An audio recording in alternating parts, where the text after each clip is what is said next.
distinct honor and privilege to introduce a native of Yates County, a person I'm sure many of you know and his family.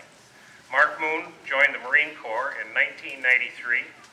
After completing basic training in Parris Island, Mark received his Marine combat training in Camp Lejeune. Later in 2001, he joined a Marine Reserve unit out of Syracuse. Staff Sergeant Moon served in Iraq from March to September of 2009 as an infantry unit platoon leader for 81 millimeter mortars, 4th Light Armored Reconnaissance Battalion. He is currently a weapons platoon commander with anti-tank tow missile systems for light armored vehicles. Mark has also completed basic engineering courses for heavy equipment at Camp Lejeune and is scheduled for promotion to gunnery sergeant this year. Mark is currently a licensed real estate broker here in Penn Yan. Ladies and gentlemen, please give a warm welcome to one of Penn Yan's own, Mark Moon.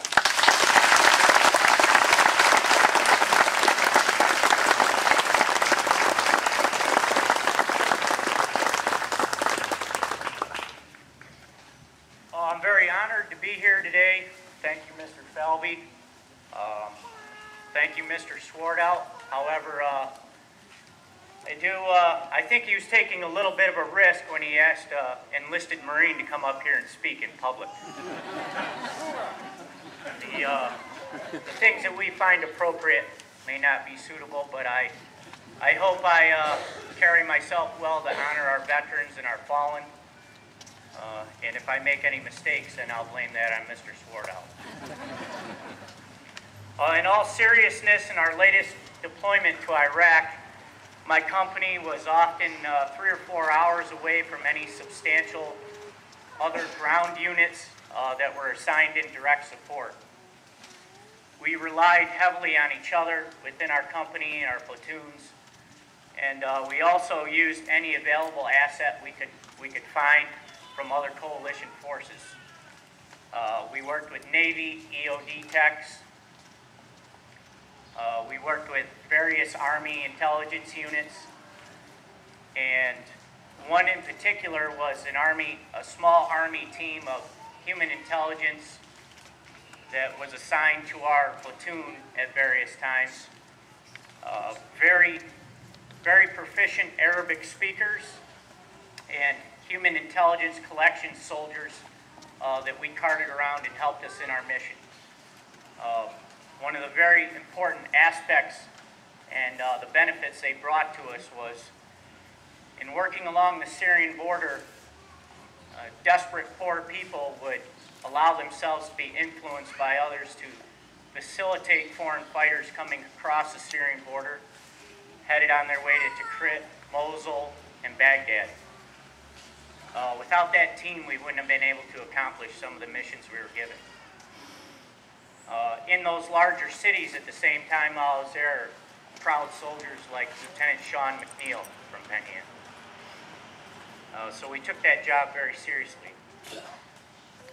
In honor of that, I brought a friend of mine to thank our brothers in green in the Army, Sergeant Ian Alt.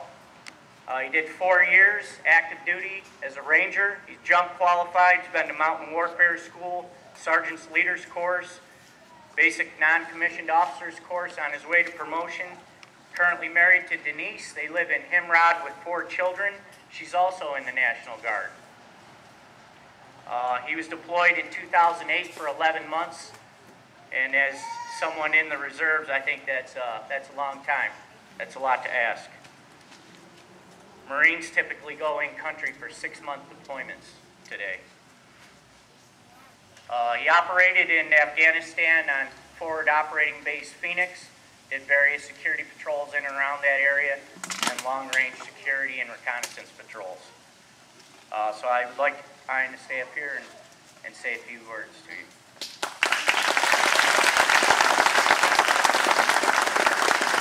I'm going to say a few things to offer maybe a soldier's perspective on what we think about Afghanistan and Iraq. So here we go. 234 years ago, the United States of America was becoming a nation. This flag represents the sacrifices of those men and women out of our birth, and all those who came after them. This flag does not symbolize a royal family or a singular ruler. It is a living emblem of our glory and unity. In it always is our history and hope. It also represents the ideals that we all share, that many have given their lives for. Today we honor them and those who are defending our ideal even now. I have served in Afghanistan where our ideals are not completely appreciated by their leaders.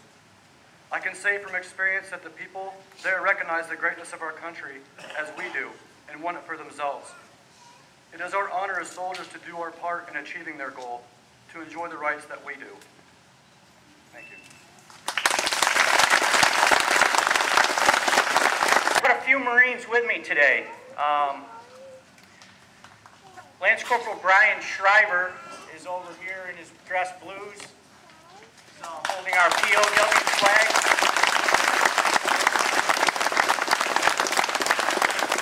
Brian is 36 years old. He has one daughter and decided at 33 years old it was time to go to Marine Corps boot camp. His MOS is technically an 0411 MIMS clerk, which Marines lovingly call an admin poke. However, I didn't know that until last week when I was touching base with Brian to get some information from him. In my company, he's kind of a jack of all trades. He's a licensed Humvee 7-ton driver, has driven armored vehicles, carts us around. He's in headquarters platoon, trucks around all our ammo. And during pre-deployment training, he attended a course for unmanned aerial vehicles, the remotely driven aircraft that we use for surveillance and reconnaissance missions.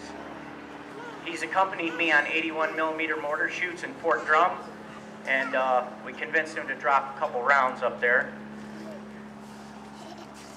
In Iraq, he was stationed as security forces on a coalition force communications retrans facility. It was used by all coalition forces operating in our area.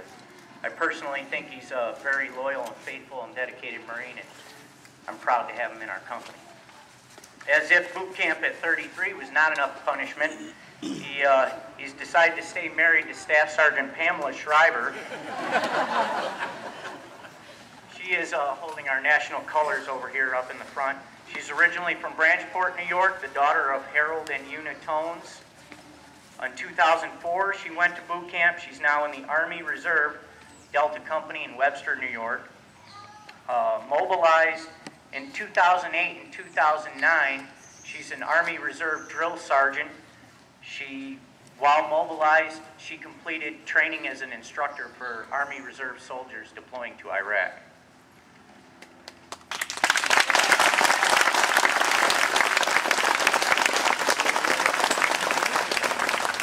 One of our faithful LAV drivers is Lance Corporal Carl Murray. He's 23 years old. Grew up in Naples and Dresden, New York. He's over here holding our VFW flag. He went to boot camp in 2008, the School of Infantry on Camp Pendleton. For those of you who have been to the School of Infantry, it's a lot easier on Lejeune. It's all flat swamp. Camp Pendleton, you've got the luxury of several killer mountains to get up and down.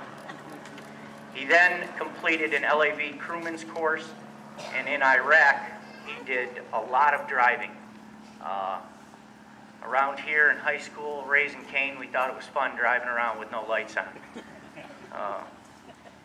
In a steel-reinforced up-armored vehicle in the middle of Iraq, cruising up and down the Syrian border at 50 miles an hour with no lights on. It can be kind of dangerous. So, didn't have couple close calls, but no major mishaps. And he's currently a member of our Blue Platoon. It's an LAV 25. They have a 25mm turret-mounted Bushmaster chain machine gun on him, and Lance Corporal Murray is currently assigned as a gunner in Blue Platoon.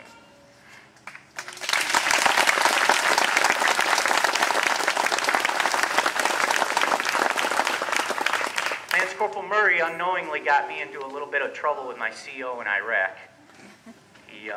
He was the inspiration behind my Operation Dresden.